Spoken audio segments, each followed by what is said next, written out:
Shalom Bapak Ibu yang dikasihi oleh Tuhan. Sungguh bersyukur pagi hari ini kita masih diberi kesempatan untuk datang kepada Tuhan, merenungkan kebenaran firman Tuhan. Mari kita berdoa. Tuhan, terima kasih untuk kesempatan yang Tuhan beri di pagi hari ini. Kami boleh sekali lagi membaca dan merenungkan firman-Mu. Tuhan, tolong setiap kami agar kami diberi pengertian untuk memahami firman-Mu. Dan terlebih lagi kami boleh melakukan kebenaran firman-Mu di dalam hidup kami setiap hari. Di dalam nama Tuhan Yesus kami berdoa dan mengucap syukur. Amin.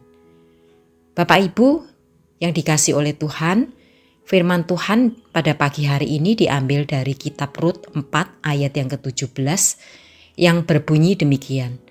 Pada Naomi telah lahir seorang anak laki-laki, dialah ayah Isai, ayah Daud. Sampai di sana pembacaan firman Tuhan. Bapak Ibu yang dikasihi oleh Tuhan, seringkali ketika Allah tampak tidak hadir di tengah-tengah masa yang sulit, kita lupa bahwa justru di sanalah kasih karunia-Nya sedang bekerja. Karunia yang baik dari kasih karunia Allah kepada anak-anaknya tidak selalu datang dengan cara yang mudah atau menyenangkan Bapak Ibu. Allah menjalankan kedaulatannya dengan cara yang seringkali melampaui pengertian kita. Kita semua pernah melalui masa penderitaan, kebingungan atau kesulitan, dan pertanyaan di manakah Allah seringkali muncul dalam kehidupan kita. Jika kita membaca kisah-kisah Alkitab dengan jujur, kita akan dipaksa melepaskan kesimpulan yang keliru bahwa kesulitan berarti Allah tidak hadir, tidak terlibat, atau tidak peduli. Bapak Ibu, di balik awan gelap penderitaan, Allah sedang aktif membawa kita ke tempat-tempat yang tidak pernah kita rencanakan untuk menghasilkan di dalam dan melalui mereka hal-hal yang tidak mungkin mereka hasilkan sendiri. Bapak Ibu dan Saudara yang dikasihi oleh Tuhan, cara kerja kasih karunia Allah tidak selalu bisa diprediksi.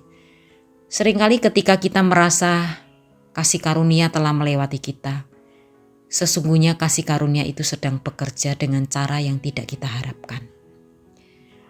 Firman Tuhan yang kita baca tadi, kitab Rut adalah salah satu kisah Alkitab yang luar biasa. Di permukaan kisah ini tampak seperti cerita cinta yang indah, bahkan salah satu kisah dengan perempuan sebagai tokoh utama. Namun di balik itu ada kisah yang jauh lebih besar, kisah tentang kasih Allah yang tak tergoyahkan dan tak terhentikan bagi umatnya. Kisah tentang kesulitan dan kasih manusia menjadi jaminan bahwa Allah setia menjalankan hikmat dan kedaulatannya. Allah mengingat janji-janjinya dan melalui kesulitan Ia tetap menganugerahkan kebaikan serta kasih karunia kepada milik kepunyaannya. Bapak Ibu, di akhir cerita Rut dan Boas dikaruniai seorang anak laki-laki bernama Obed. Anak ini menjadi ayah Isai dan Isai menjadi ayah Daud. Dari garis keturunan Daud inilah akhirnya Yesus Kristus lahir, Sang Juru Selamat kita. Melalui sebuah kisah yang tampaknya kecil tentang penderitaan, kesetiaan dan kasih Allah sesungguhnya sedang menyiapkan sesuatu yang sama sekali tidak kecil. Penggenapan janji penebusannya bagi dunia ini. Allah akan bekerja terus sampai rencana penebusannya selesai. Inilah Bapak Ibu kisah utama di balik setiap kisah kehidupan kita. Di persimpangan antara kedaulatan Allah dan kasih karunia-Nya, di sanalah kehidupan dan pengharapan sejati dapat ditemukan.